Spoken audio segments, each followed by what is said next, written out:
Welcome to a crossover mini episode between Jethro Toro, host of the Bitcoin Country podcast, and William Lehr, founder of Club Cocal. We are here near Waiua in the Ruta de las Flores, and we just had a crazy adventure of a day here in Bitcoin Country. So, Will, I'm going to give a quick overview of all the different towns we hit on our adventure today, and for each one, if you could just describe the experience as we pass through. So, first, we both started in Surf City. You were in Playa El Cocal. I was in El Zonte. Everyone's pretty familiar with Surf City at this point. But then we passed through Chiltepon. So could you tell us a little bit about Chiltepon?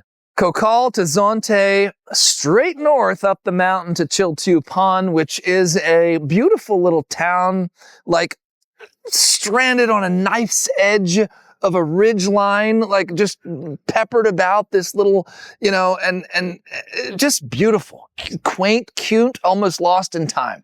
Yeah, gorgeous mountain town. And it's parallel with Tamanique the same way. It's these mountainous ridges, like fingers extending north of Surf City. You've got Tamanique north of El Tunco, and you've got Chiltepon north of El Zonte. And it's near the Shutia property as well. And you can see our walkthrough video there recently for the agri-hood being developed there on the Club Cocal YouTube channel. But so we passed through Chiltepon, and then we went north, and we passed all the way actually toward the Chalchuapa circular economy. And could you tell us just a little bit about the drive there from Chiltepon through Chalchuapa? From Chiltepon north, we proceeded upwards up the ridge line up to 4,500 feet elevation, the highest elevations of Surf City. It's a ridge line that extends east to west, from just north of Zonte on down over above Tamanique and down into the city. So we were up there, we turned around and we got views that made us like pull over the vehicle and get out and take videos and do nerd stuff. I mean, amazing. And then we dropped back down the other side of that ridge line. Surf City's now behind you. And then we came, into, volcano country and Chalchuapa, where the ruins are, and a circular economy. And then, then from there? Yeah, well, and this was all passing up.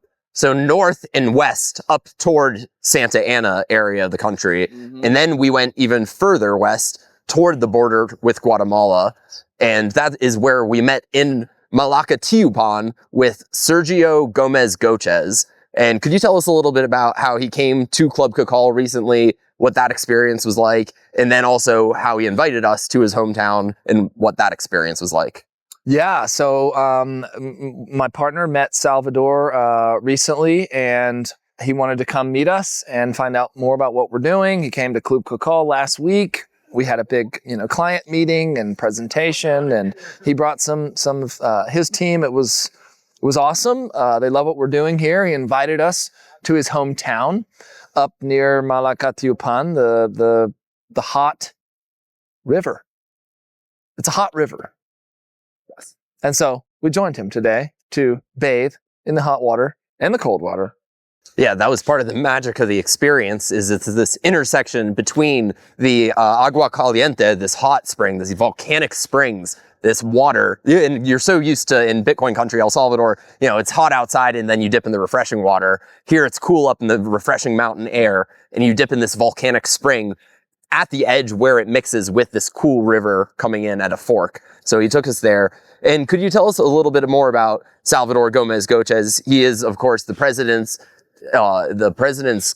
chancellor, or the president's commissioner for the attention of Salvadorans abroad. So could you tell us a little bit about how that work overlaps with why he likes the work that you're doing and what Bitcoiners are doing? Yeah. Salvador's, tasked as the commissioner to the president to assist with returning Salvadoran foreign investment and repatriation, if you will.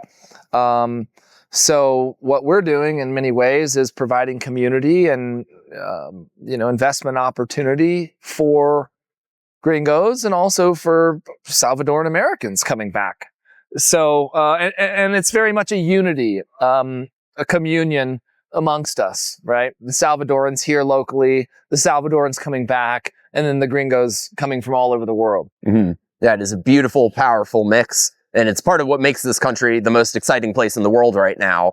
And we've also really seen for ourselves just how beautiful this country is. So, of course, in Malacatiupan, after the hot springs, in the old bridge, that area, he took us to a restaurant with some waterfalls as well. So would you like to talk about that experience a little bit as well? Not just any waterfalls. These were hot waterfalls where you could literally, about, a little cooler than hot tub temperature, 100 degrees Fahrenheit maybe.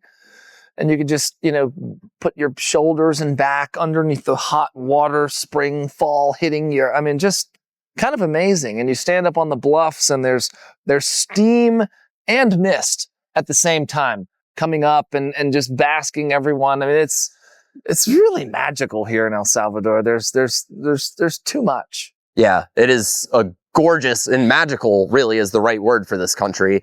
And as part of the drive, both there and now to where we're staying in the Ruta de las Flores, behind us, it's kind of over there, you can see there's a cloud forest. And you've been there, right? Can you tell us a little bit about that, actually? Been there. Cerro Verde, which means, green hill or green mountain. And it's green because it is a cloud forest. It is shrouded all year by clouds. And even during dry season, right now is dry season, into April. Even during this time of year, it's lush and drippy and green and ferns and jungle rainforest vibes. It's because it's a 24/7 cloud forest. And Toro commented on that today as we were driving up. He's like, that mountain is shrouded in clouds.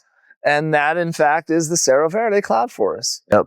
Yeah, I just thought it was a funny phenomenon that the clouds happened to be, it looked like they were almost sticking to the mountain. And apparently that's a year-round phenomenon. They never have a dry season. It's just another hidden gem within this magical country. And one thing I forgot to even mention, on the path from Chiltepon to Chalchihuapa, we also drove on the ridge overlooking Lake Coatepeque. So could you tell the people, Will, about, it's unforgettable. Could you tell the people? And the beauty of this drive was that it just happened organically. We were like picking up a buddy here, and then picking up a buddy there, and then we're like, we'll just go that way. And it was just a magical scenic tour, maybe added 20 minutes to our journey. And, the the ridge line of Coatepeque that we were able to cruise, where you're up about 3,000 feet elevation, a little bit more than that, and the lake is down to your left. The lake sits in a volcano bowl. The water level's about 2,500 feet elevation, cool temperatures, big, large, beautiful properties. And we drove the ridge line on that top thing just so the guys could kind of see it. And then it's, of course, crashes off to the right down into the valley as well. So you're literally on a volcanic rim, driving down with the lake down here and then the valley down below. Yeah, the views we've seen today alone have been absolutely unbelievable. I mean, starting with the ridge of Chiltepon, just north of El Zonte, passing up along the ridge of Lake Coatepeque.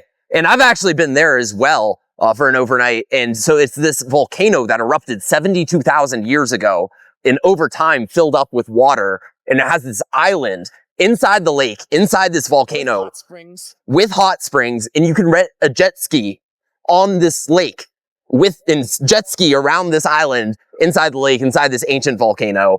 And it's an incredibly cool experience, a lot of fun. And President Bukele also has his own compound out there where he recently welcomed the president of Costa Rica when they actually signed the Coatepeque Accords. So it is a historic place as well in many ways. And so another unforgettable part of our excursion into the beautiful western half of this country, and tying up this mini interview just because we are running out of daylight here. But Will, could you tell us, so we are here in the Ruta de las Flores. Tomorrow we are going to Murph's Life. So could you tell us what you're looking forward to with this? Well, first of all, to comment, to cap that off, all of that my friend Toro here just mentioned happened in one day. One sunrise, inside a sunrise and a sunset, and here we are. Tomorrow, going to Murph's Life. Super stoked, man. What they're doing, it's been, 6-9 months since I've been back, and the progress, looks incredible, so I'm excited to see it firsthand. Hoping to pick up a couple of those caviar lime trees to take back to the beach and see if we can get those to sprout at Club Cocal. For our culinary excursions. But yeah, really excited about Murph's Life and what they're doing, and get out there tomorrow and see what we can discover. Yep, it's going to be a lot of fun, and we're going to be recording some content there as well. So stay tuned for that. And hasta luego from Bitcoin Country. Hasta luego.